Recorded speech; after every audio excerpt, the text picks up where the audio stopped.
Estamos con el tema de las pastorales. Abrimos nuestras Biblias entonces en Primera de Timoteo.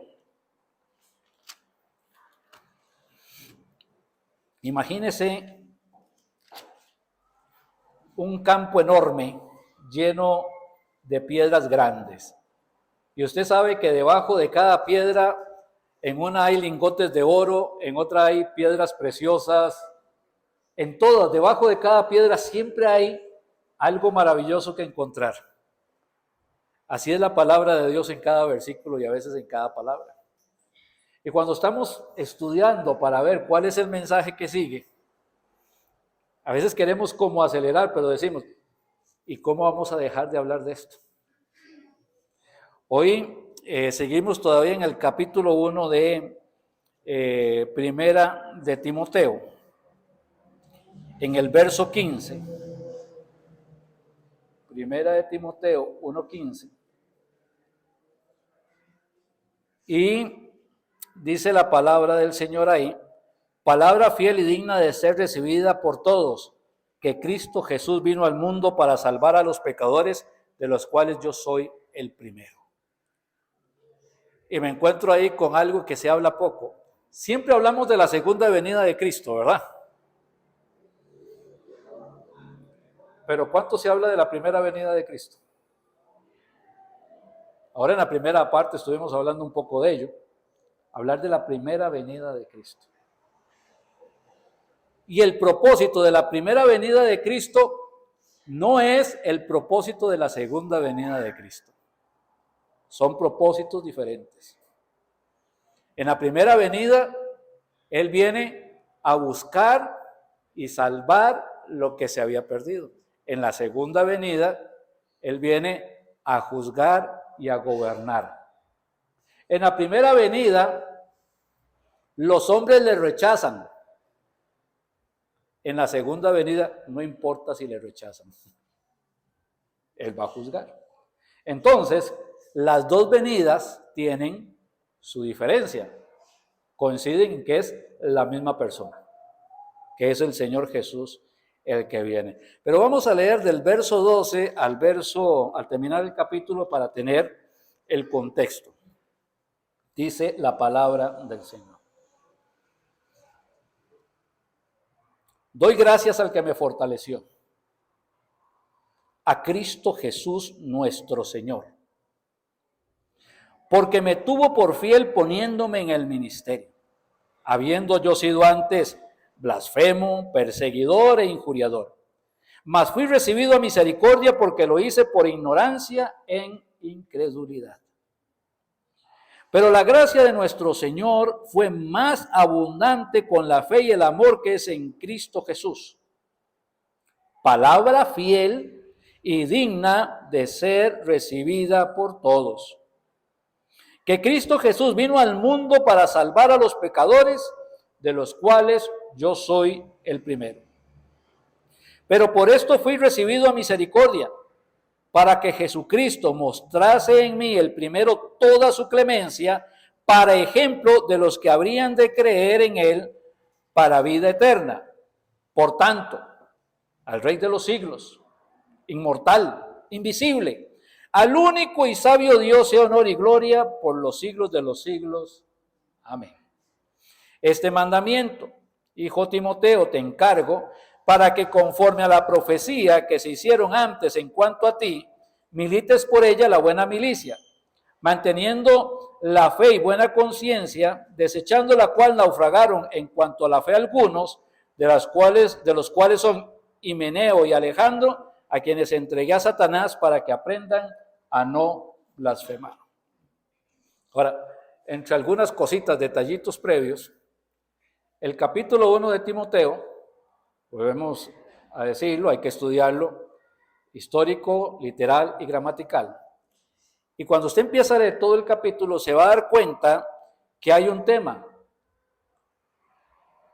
atacar las falsas doctrinas que se están metiendo dentro de la iglesia. Cuando llega al verso 11, viene hablando de que esos falsos profetas, y da toda una serie de pecados, ¿verdad? El verso 12, como tal, hasta el verso 17 es como un paréntesis que hace Pablo necesario como para decir, estos son falsos profetas, ¿okay? Pero yo no era una buena persona.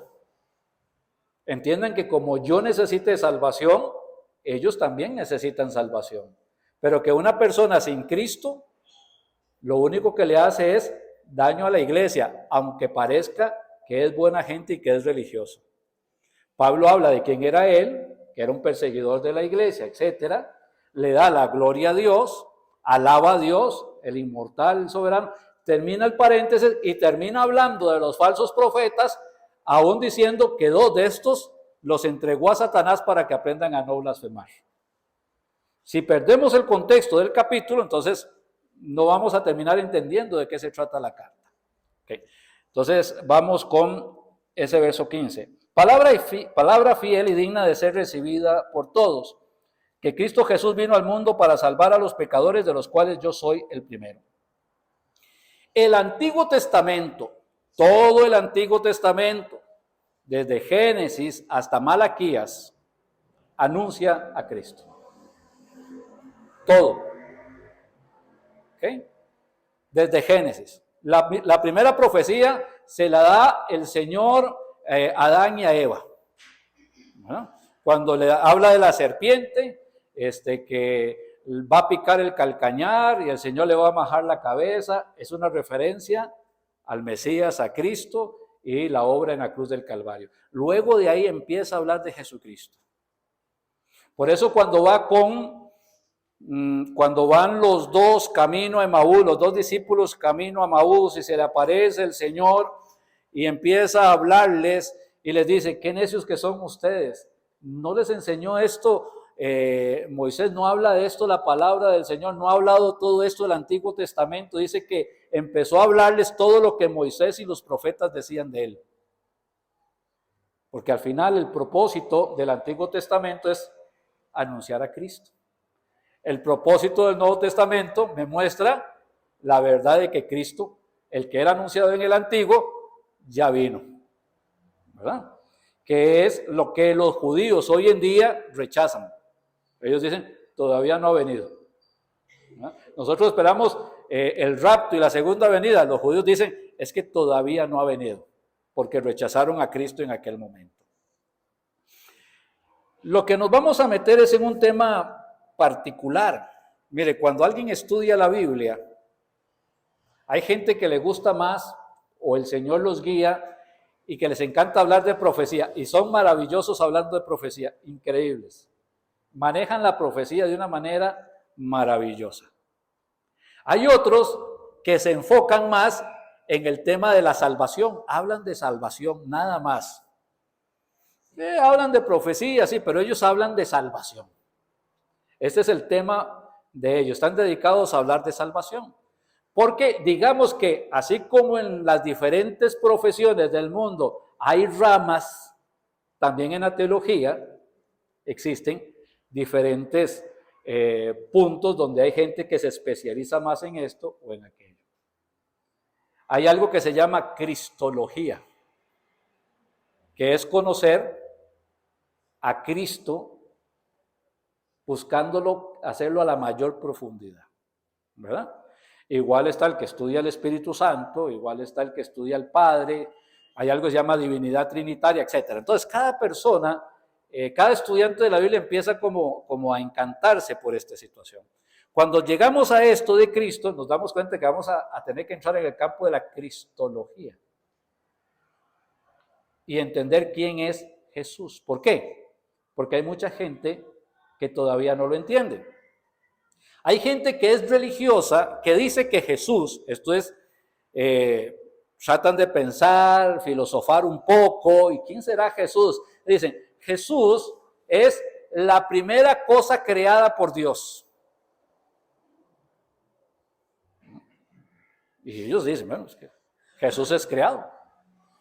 Ellos dicen que Jesús era un ángel muy principal que se ofreció para venir a morir por la humanidad. Eso es lo que dicen.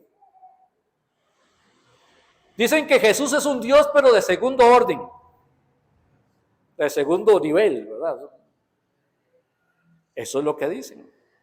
Hay algunos que dicen y enseñan, aún en la actualidad, y tienen una idea tan increíble, ¿verdad? Entonces dice que un día había una reunión de dioses. No hay un solo dios entonces para este grupo. Hay una reunión de dioses. Entre esos dioses está Elohim, el que nosotros le decimos el Padre Eterno. Y se dan cuenta que en el mundo hay un grave problema a causa del pecado. Y tienen que resolver el asunto. Y en una mesa de sesiones, ahí en una mesa de trabajo, Elohim pregunta, ¿cómo vamos a hacerlo? ¿Quién va a ir a arreglar el asunto? Y se levanta Lucifer, que es un hijo de Elohim, y dice, yo me encargo. Yo les voy a ir a dar lo que merecen estos humanos. Los voy a partir en dos y los voy a destruir para empezar de nuevo. Y se levanta Cristo, que es otro hijo de Elohim, dicen ellos, hermano del diablo, y propone la salvación a través de la cruz del Calvario. Entonces Elohim dice, bueno, vamos a hacerlo como lo dijo Cristo. Y el diablo se enoja tanto que se volvió diablo. Esa es la razón. Para ellos, Jesucristo no es Dios. No es Dios sobre todas las cosas, bendito por los siglos, amén. ¿Okay? Hermano, ¿y quiénes son los que piensan de esa manera? Sin meterme a mayor profundidad en el asunto, ¿han escuchado los santos de Jesucristo de los últimos días? Son ellos. Para los testigos de Jehová, Jesucristo no es Dios. Para otros humanistas, Jesucristo es un mito. Ahora, sabemos que Jesucristo es un hombre histórico. Está documentado históricamente, ¿verdad? Hay testimonio de que era un hombre diferente, de que hacía las cosas diferentes, de que habían señales, etcétera, por historiadores no cristianos. Por ejemplo, Josefo y otros historiadores de aquel momento. Tenemos una persona histórica que era diferente. Sería maravilloso como meterse en el tema y poder hablar más del asunto, pero vamos a meternos en lo que la palabra del Señor me dice quién es el que vino en la primera venida. ¿Quién es ese Jesús del que nos habla la palabra del Señor? Profecía, Isaías capítulo 9, verso 6. Isaías capítulo 9, verso 6. No es Navidad, pero podemos leer el versículo, ¿verdad? Aunque sea junio. Isaías 9, 6. Dice la palabra del Señor.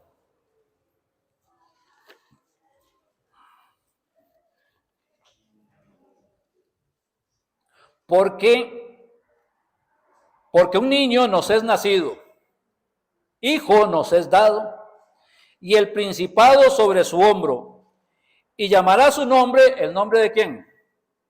Del niño que nació. Y llamará su nombre admirable,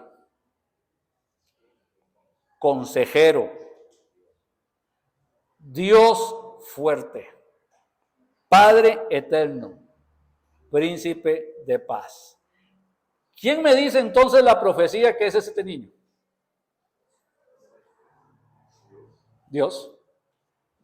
O sea, los adjetivos calificativos que está usando ahí dicen que el niño es Dios. ¿Okay? Los judíos del tiempo del Señor Jesús lo entendían. Entendían que el Mesías que iba a venir es Dios. Ellos lo entendían.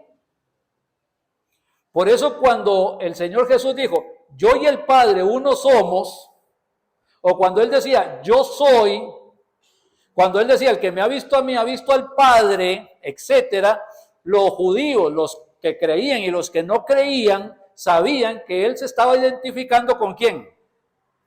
con Dios. Él está diciendo, soy Dios. ¿Ok? Entonces, llego a un punto donde o acepto que Jesús es Dios o no acepto que Jesús sea Dios. Punto. No hay intermedios. La profecía me lo enseña.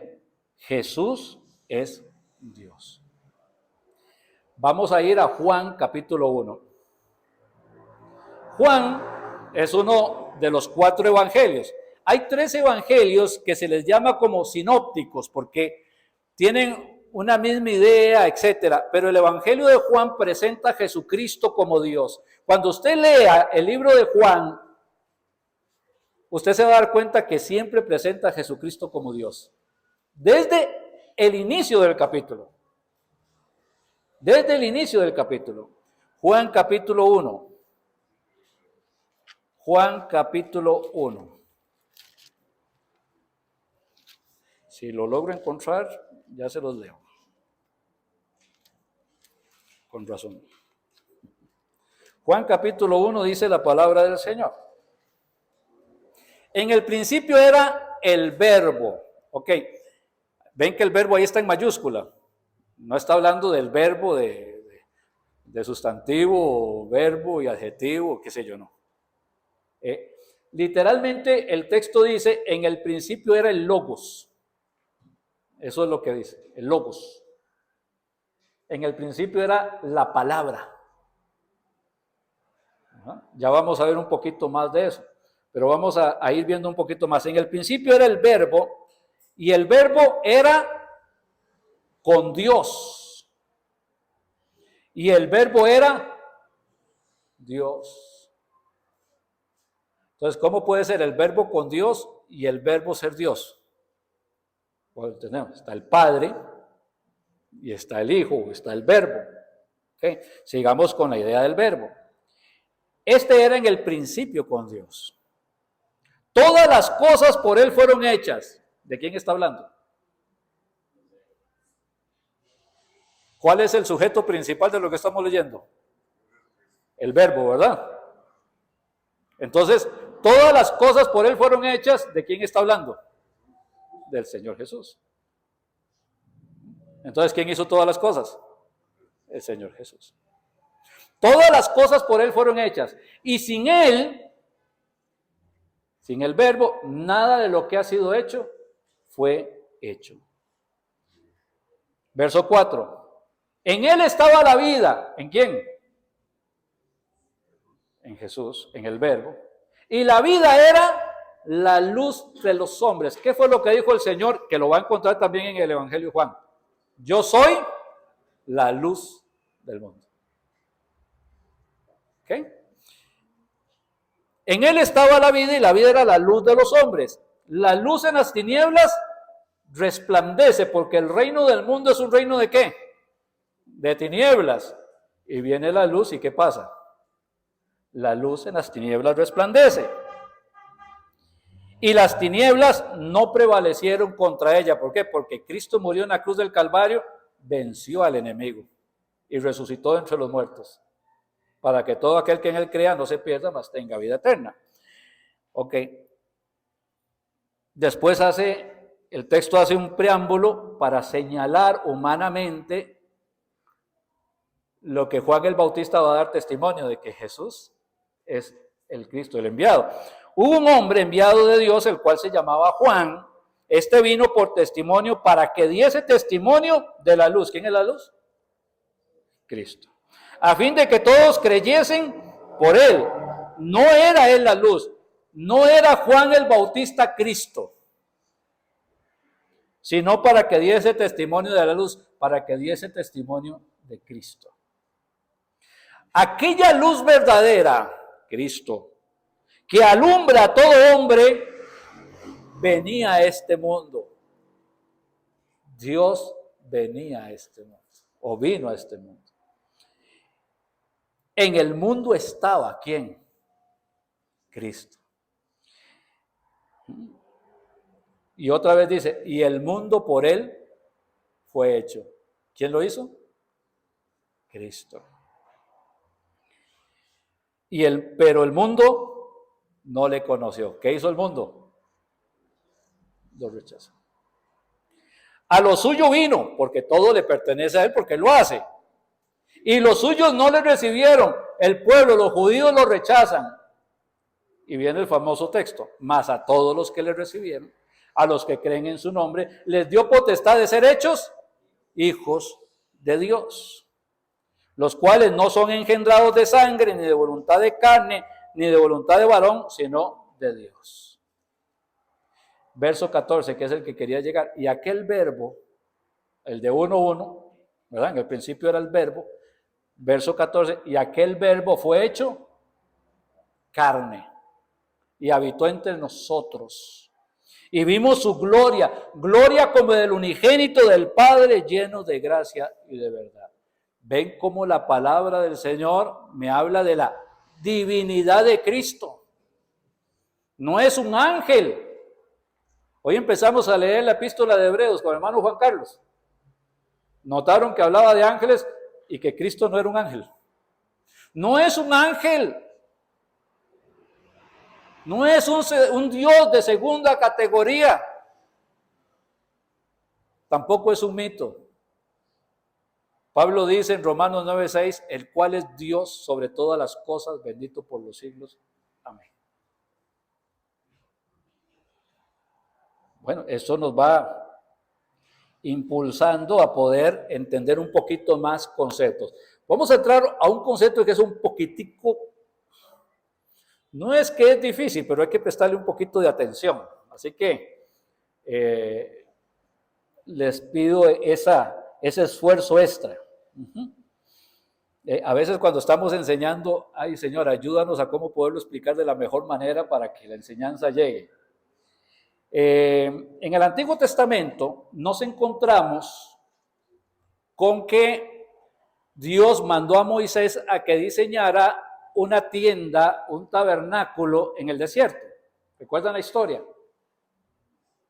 Esa tienda o ese tabernáculo tenía como una cerca alrededor y dentro de ese terreno que estaba cercado había una tienda que se dividía en dos partes, el lugar santo y el lugar santísimo. En el patio cercado estaba un altar de los sacrificios, que era de bronce, un lavacro, donde se lavaban los sacerdotes, para entrar al lugar santísimo, donde estaban la mesa de los panes y el candelabro. Y al frente, había una cortina que dividía el lugar santo del lugar santísimo, había un altar del incienso, era donde se quemaba el incienso. Al entrar al lugar santísimo estaba el arca del pacto, ¿verdad? El propiciatorio. Ese lugar, todo con toda su simbología, porque habían cosas de bronce, de oro, de plata, de madera, etcétera. Todo es una enorme simbología que me habla siempre de Cristo en alguna parte de su ministerio. Toda esa maravillosa simbología que existe. De ahí había algo que los judíos llamaban la Shekinah. No sé si se dice así o no. ¿Qué era la Shekinah? Era el lugar donde reposaba la gloria brillante, gloriosa de Dios. ¿Okay? Por eso de ese lugar salía en el día una columna de nube y en la noche una columna de fuego. Y en algún momento salió fuego que quemó a algunos necios que estaban presentando este fuego extraño. En esa tienda, en ese lugar, en ese tabernáculo, estaba la gloria de Dios. Ahí residía la plenitud de la deidad. Ahí entraba Moisés y charlaba con Dios y Dios con Moisés. ¿Ok? El cuerpo, la humanidad, Jesús, el hombre que nació en Belén de Judea, de una mujer, de una virgen llamada María, que cumple con la profecía de Isaías 9:6, porque un niño nos es nacido. ese cuerpo de ese hombre que conocemos como Jesús es el tabernáculo en el cual habita el Verbo de Dios, la segunda persona de la Trinidad. ¿Ven? Ese cuerpo, esa humanidad de Jesús es la casa, el lugar donde habita Dios. Usted lo que ve de mí es el tabernáculo donde yo habito. Yo lo que veo de usted es el tabernáculo donde usted habita. Esto es un principio bíblico que sería hermoso ponerlos a estudiarlo, pero todo es hermoso, como les digo. Levanto una piedra y siempre hay un tesoro ahí de enseñanza. ¿Ok? El yo, la parte inmaterial, la parte espiritual es la que habita acá. ¿Ok? Cuando este cuerpo ya no funciona, esta parte, el yo que habita este lugar, si es creyente, asciende para estar en la presencia del Señor Jesús. Y si no es creyente, pues solo queda el lugar de condenación. Este tabernáculo se sepulta, se siembra y un día va a levantarse un cuerpo glorificado conforme a la imagen de Cristo. Pero el cuerpo del Señor Jesucristo, que resucitó de entre los muertos, al tercer día ascendió a los cielos y se sentó a la diestra del Padre. Y sigue intercediendo por nosotros de manera activa. No sé si es mucha información que estamos absorbiendo. Pero dice la palabra del Señor que en ese cuerpo, en ese lugar, en Colosenses capítulo 2, verso 9, que en él habitó toda, no algo, toda la plenitud de la deidad. Ese es el Señor Jesús. Es el Señor Creador. Entonces, por ejemplo, en Génesis 1, capítulo 1 y versos subsiguientes, y dijo Dios, sea la luz, y fue la luz. La palabra de Dios. Por eso dice que Jesús es el logo de Dios. Es la palabra con autoridad de Dios. Esa misma autoridad que se usó para la creación es la misma autoridad cuando llega el leproso y se acerca donde el Señor, y me imagino donde entró el leproso, todo el mundo salió corriendo. Y le dice, Señor, si quieres puedes limpiarme. Y el Señor puso la mano en el leproso.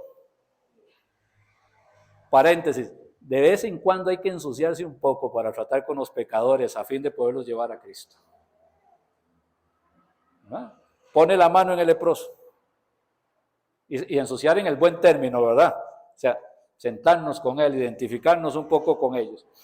Pone la mano en el leproso y dice el Señor, quiero, sé limpio. ¿Y qué pasó?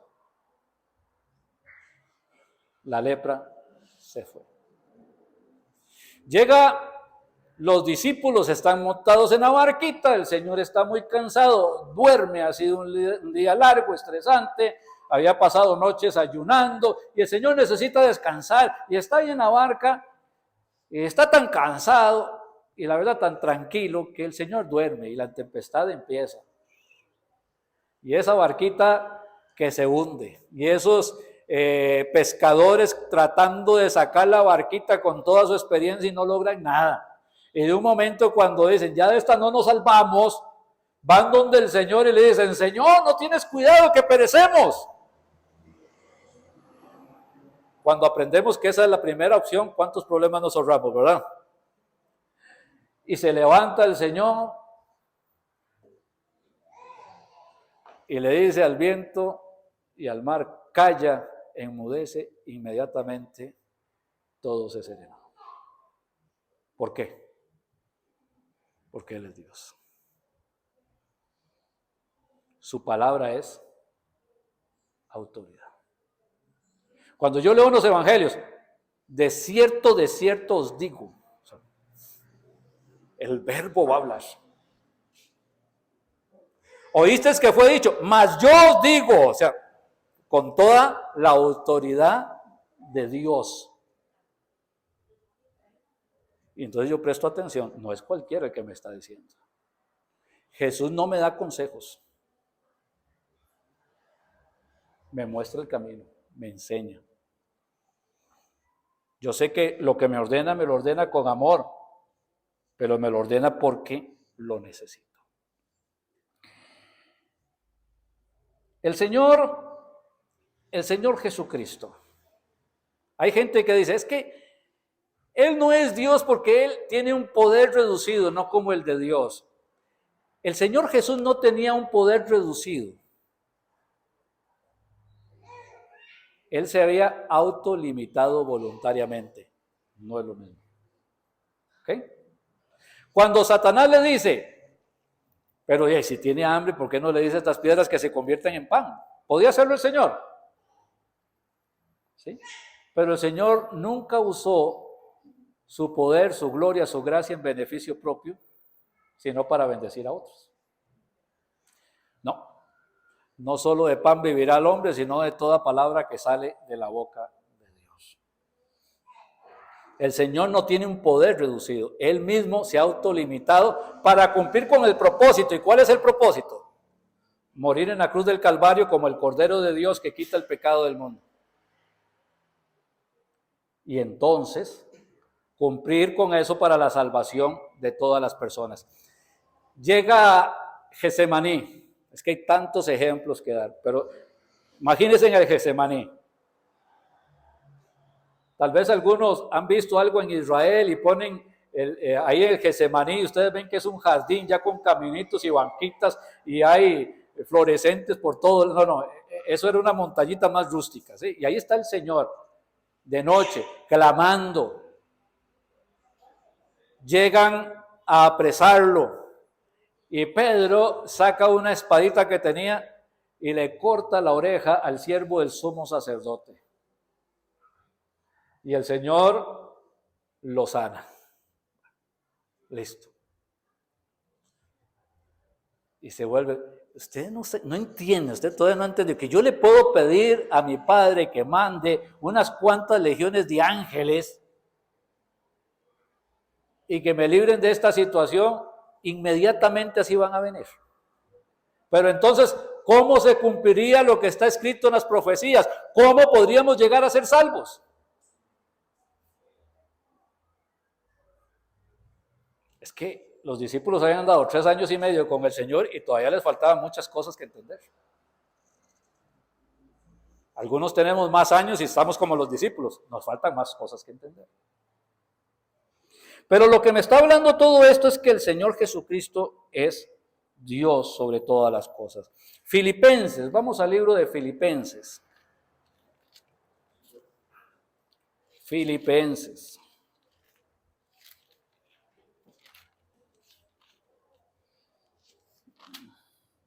Capítulo 2,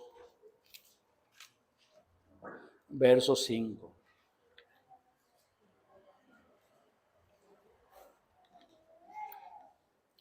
Dice la palabra del Señor, Filipenses 2:5. Haya pues en vosotros este sentir que hubo también en Cristo Jesús, el cual, siendo en forma de Dios, no estimó el ser igual a Dios como cosa que aferrarse. No estimó ser, ¿cómo? Igual, no similar.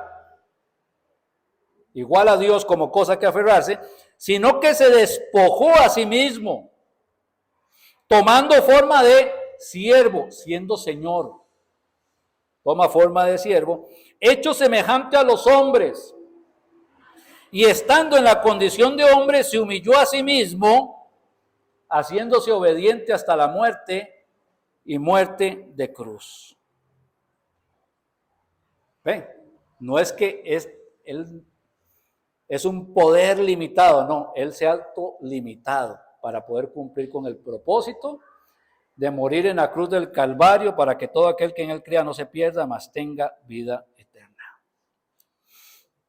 Ya para ir redondeando la idea,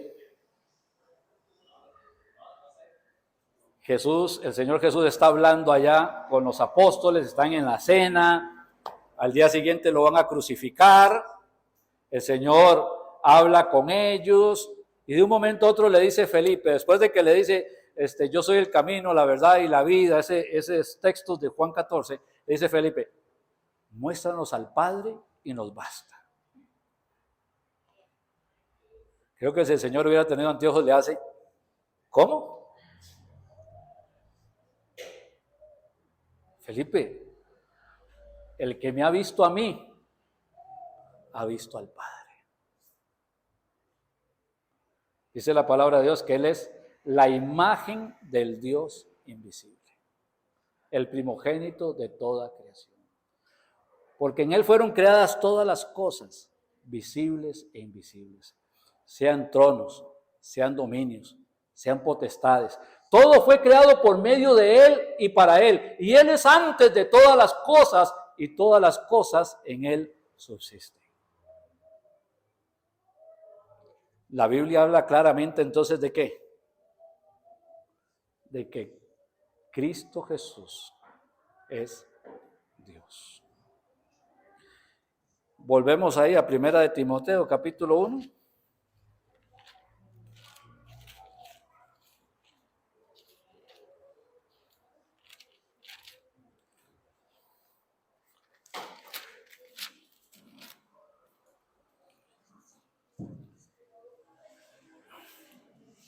Palabra fiel. Ahora, si usted estudia las pastorales, usted se va a dar cuenta que en 5 ocasiones va a decir palabra fiel. Es como el credo de los cristianos. Palabra fiel, palabra fiel, palabra fiel. Y aquí la usa. Palabra fiel y digna de ser recibida por todos, que Cristo Jesús vino al mundo. Entonces, ahora que hemos analizado brevemente esto, ¿qué es lo que me está diciendo el texto? Que Dios vino al mundo. Que Cristo Jesús vino al mundo. ¿Y cuál es el propósito de la primera venida de Cristo? Para salvar a los pecadores, de los cuales, dijo Pablo, yo soy el primero. ¿Por qué nos dicen cristianos? Porque creemos que Jesucristo es Dios, que vino a lo suyo, que habitó en un cuerpo humano o se revistió de humanidad para hablarle a los hombres con garganta de hombre y abrazar a los hombres con brazos de hombre, para hablarles de manera directa el amor y la misericordia que estaban profetizados y que se cumplirían en la cruz del Calvario, derramando su sangre para perdón de pecados. Y todos los que le recibieren, a los que creen en su nombre, les da la potestad de ser hechos hijos de Dios.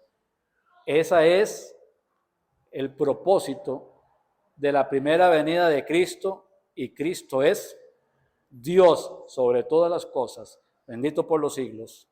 Amén. Amén.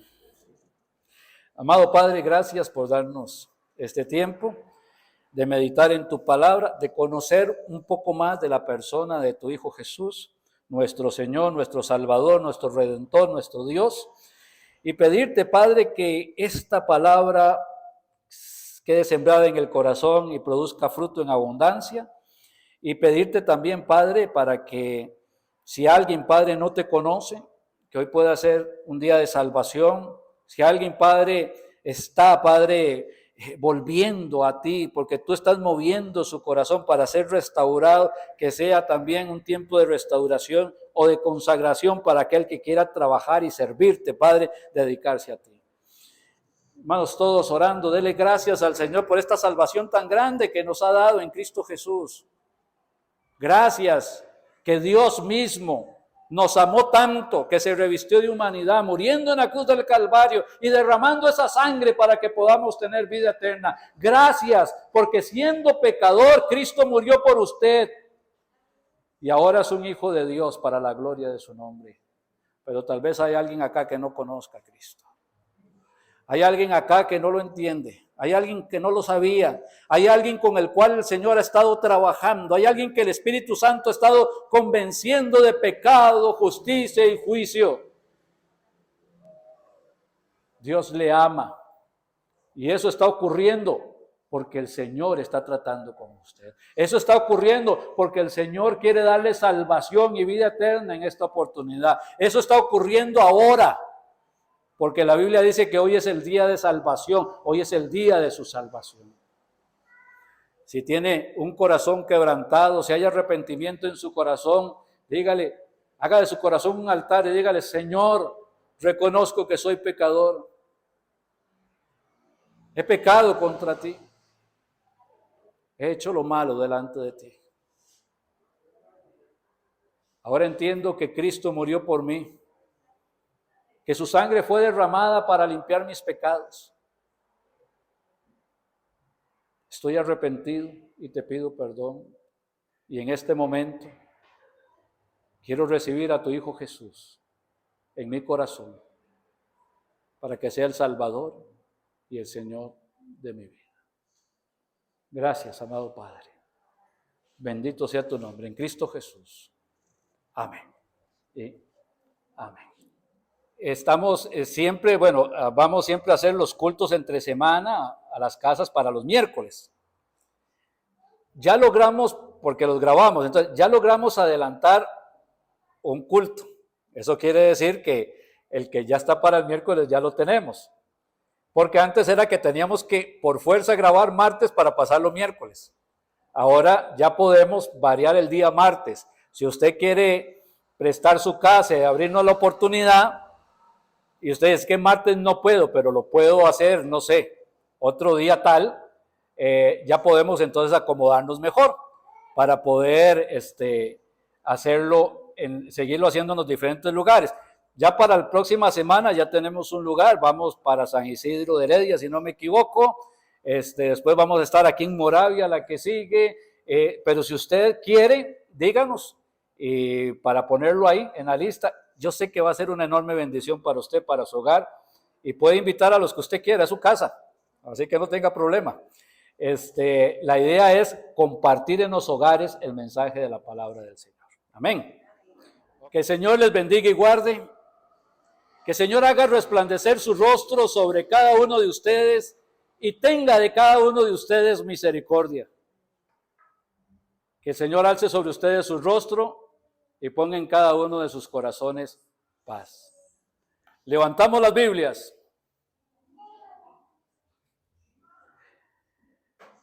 Leo la Biblia. Medito la Biblia. Y practico la Biblia. Leo la Biblia. Medito la Biblia. Practico la Biblia. Porque es lo único que renueva nuestros pensamientos y nos permite andar en el camino de la bendición. Que el Señor les bendiga, hermanos.